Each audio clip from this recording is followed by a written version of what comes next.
stačí celkom málo. Múdry rozum Bohu porazí. Za posledné peniaze mi kúpil nový klobúčik mi na nohy.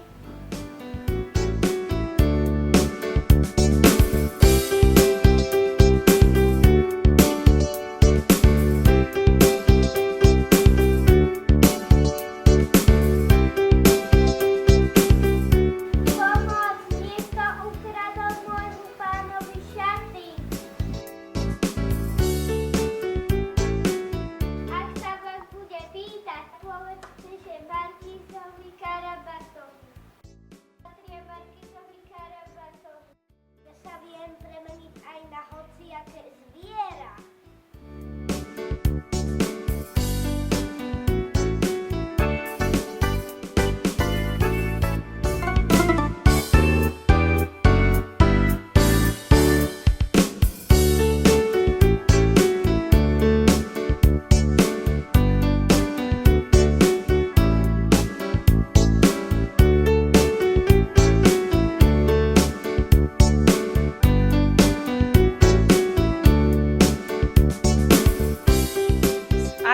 Krajiny pochádza naša rozprávka?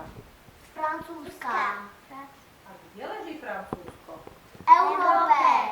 Eurorozprávky. A prečo eurorozprávky? Lebo je to v Európe. Kde to posielame tie rozprávky? Do Bruselu. Kto napísal túto rozprávku?